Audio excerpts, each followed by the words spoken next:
Hey everybody, this is Mr. Ainsworth, and we are going to get into your homework solutions here. And this discussion is going to cover one main topic, and that's called the rate of change and slope. So this is a slope and rate of change video, okay? Slope and rate of change. What is that all about? Okay, slope and rate of change. Same concept, by the way. Okay, so this goes over your homework over lesson 1 in chapter 5 of your Algebra 1 text. And again, it's what I expect you guys to know about slope and rate of change. Basically the same thing. So let's go over number 1 here. It says, is the rate of change in cost constant in respect to the number of pencils bought? Okay, and so I took the table here and I wrote it vertically just so it would make it a little bit easier for me to talk about. And so what we want to do is find the change in cost and the change in pencils and see if the rate of change of cost per pencil is the same. Is it constant? And remember, constant means remains, all right, the same. Does it remain the same? Well, I don't know. Let's figure it out. So we'll call this over here, we'll have delta P, and over here we have delta C. All right, P for pencils, C for cost. So the change in cost, this is called the change, all right, in cost. And this is the change in number of pencils. So delta P is the change in pencils.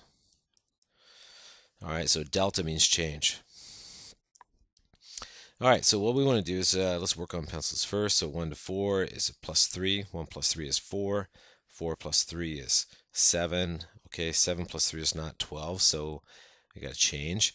7 plus 5 is 12. You can also get the changes by subtraction. 4 minus 1 is 3. 7 minus 4 is 3. 12 minus 7 is 5. Okay, now you can't determine if the rate of change is constant yet. You have to take the delta C and divide it by delta P to figure out the change in cost per pencil. So you got to find the change here. $1 minus 25 cents, or 25 cents plus what equals a dollar? Well, it's 75 cents, right? 0.75. Now, if you want to use your calculator, go ahead and get it going. I'm going to get my going, the TI-84. So I have that side by side in case you want to use it. Let's use it here. Let's clear it. 1 minus 0.25, or a dollar minus a quarter. Well, that's 75 cents. All right, $1.75. All right, minus 1. You figure out the changes by subtraction is another 75 cents, which should make sense. A dollar plus 75 cents is $1.75. What do you add to $1.75 to get to $3? Well, subtract, right? 3 minus 1.75. Make sure you hit the right keys and get $1.25. The question is the rate of change constant? So let's figure this out. Okay, we got to take change in cost over change in pencils. So delta C over delta P, or divided by delta P. So this is 0.75 divided by 3. That should be a quarter, right? If you divide 75 cents into 3 equal parts, you get a quarter, because 3 quarters equals to 75 cents. But if you don't believe me, 0.75 divided by 3, 25 cents. What does that mean? Well, it means 25 cents per pencil. Okay, that's what 25 cents. This is in dollars, and P is for pencils, right? So 25 cents per pencil. Is that constant? I don't know. So 0.75 again, divided by its change in pencils. So 0.75 divided by 3, that's the same thing. That's pretty obvious. But is this the same? Is $1.25 divided by 5 the same thing? Well, I think 5 quarters equals $1.25. So this should equal 25 cents, but let's check. 1.25 divided by 5. 25 cents. So notice that the rate of change is constant. Okay, this is called the rate of change, and this is called the rate of change. All right, the change in cost per pencil is the same. It's constant. Okay, it's constant. And it says, is the rate of change constant? And I'm going to say, yes, it is constant. So you actually, after you figure out the change in cost and the change in pencils, you got to divide the change in cost divided by the change in pencils. Divide the two right here. Okay, this is divide. And you get the rate of change. And if that number remains the same all the way throughout the table, well, then it's constant. If it changes and it's different between each pair of points, well, then you can't say it's constant, can you? Okay, on this one here, there's a couple ways to figure out the slope. So let's write out the slope definition. Slope equals rise divided by the run. Remember, rise is vertical and run is horizontal. You could also figure it out by taking y2 minus y1 divided by x2 minus x1. So the question is, how do you get from A, I'm going to call this A, which is negative 2, 2, negative 2 comma 2, to point B, which is right 3 up 1, so it's 3 comma 1. Well, the first thing you can do is you can run to the right. Let me see, 1, 2, 3, 4, 5. Run to the right 5, and then down 1. Or you can go down 1. You can go right 5. Okay, so the slope there would be negative 1 divided by 5, or negative 1/5. Or you can take the points and write them down in a chart here. Let's see, x comma y, 3 comma 1, negative 2 comma 2, and you can subtract up. So the slope here would be 2 minus 1 divided by negative 2 minus 3, which is 1 divided by negative 5, or negative 1/5. Okay, so you'll notice that no matter how I do it, these are the same. So whether I use rise over run, or I use the definition of slope, y2 minus y1 divided by x2 minus x1, I use the coordinates. It's both the same. Okay, algebraically or graphically, it's the same. All right, now right here, number 3, I'm going to do it algebraically because we're not given the graph. All right, so let's line them up, as I always do with you guys, and subtract up. Okay, y2 minus y1. So the slope in this case is negative 3 minus 2 divided by 2 minus, look at this, quantity of negative 1. It's not 2 minus 1, it's 2 minus a negative 1. So I get negative 5 here, because I have to add the opposite, and a negative 3 plus a negative 2 is a negative 5. Here, I have to add the opposite, and 2 plus 1 is 3, so I get negative 5/3. All right, on this one here, a student calculated the slope of the line at the right to be 2. All right, explain his mistake. Okay, it's 1 up, so which is rise? This is the run, a run of 2. So right 2, and slope is supposed to be rise divided by run, so it's supposed to be 1 divided by 2. His mistake was that his slope, he went run divided by rise, which is a very common mistake, okay? And that is wrong. There's a mistake. It should be 1/2, not 2. On this one here, number 8 and 9, this is determine whether each rate of change is constant. All right.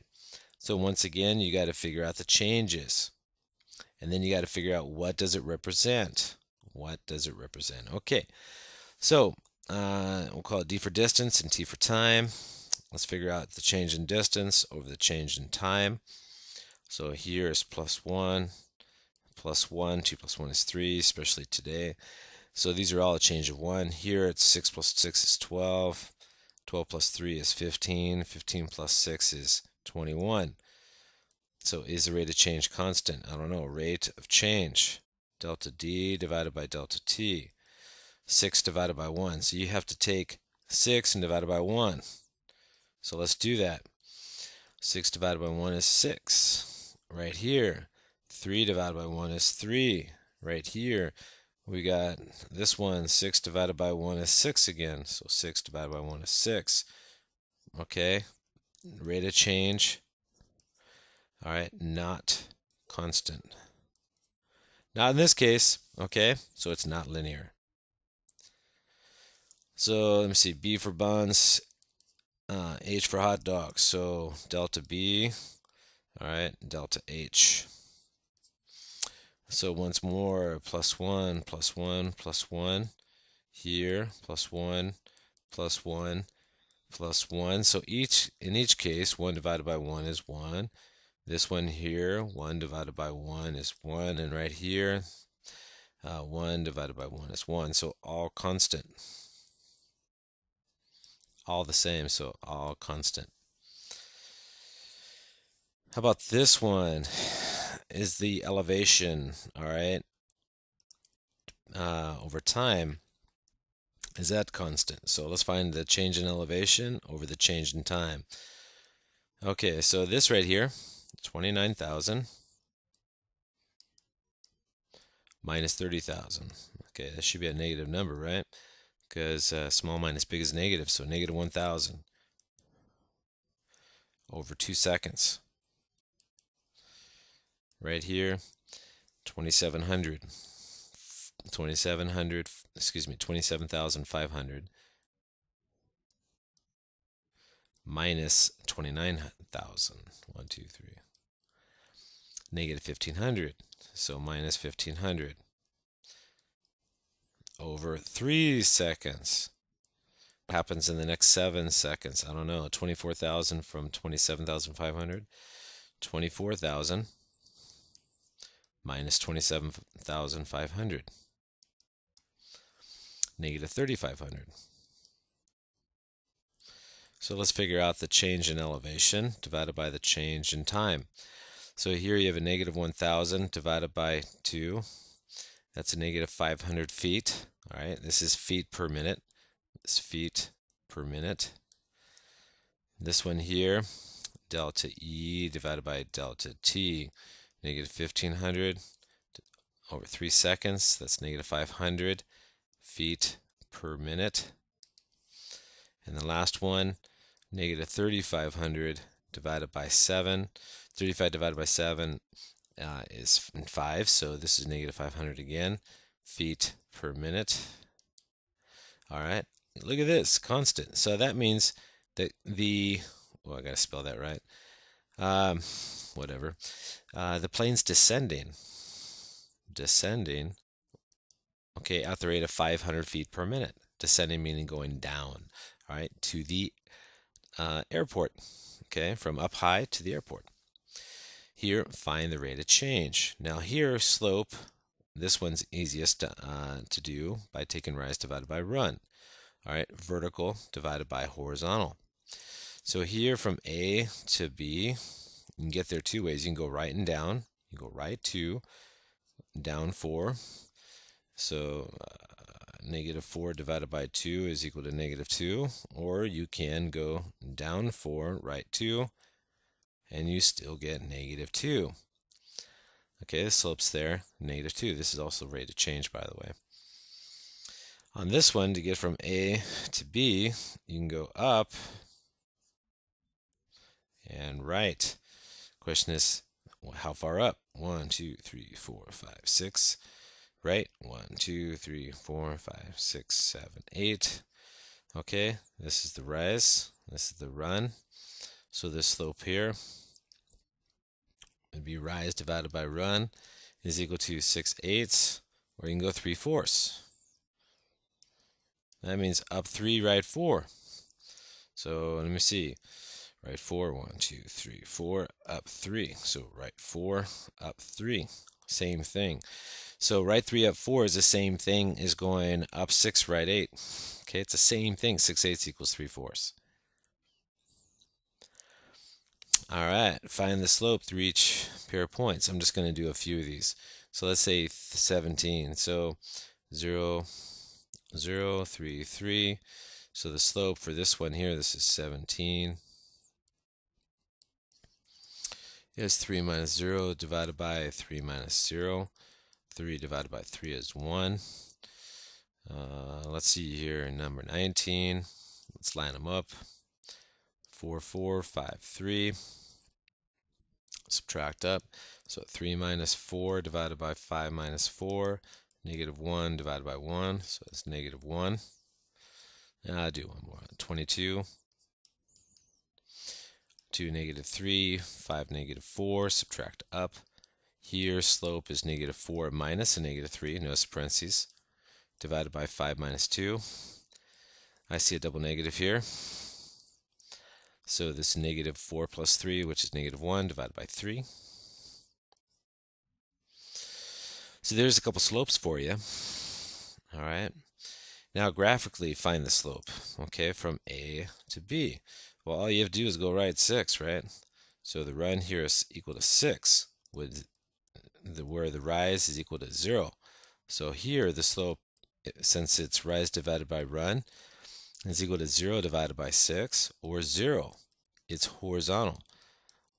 Every horizontal line has 0 slope. 0 is a number, by the way. Okay, to get from A to B, all right, you got to go down 4. It's -4, which is the rise. All right, run is equal to 0. So here the slope is equal to rise divided by run. And here it's -4 divided by 0. But if you try to do it on your calculator, -4 divided by 0, calculator is going to say no way, no how. All right, because you can't divide by 0. You can't divide by 0. All right, so this is undefined. Okay, and there are the basics for rate of change and slope. All right, correct and check your homework and do a good job. And I'll see you in my next lesson. This is Mr. Ainsworth. I'm out of here. Bye-bye.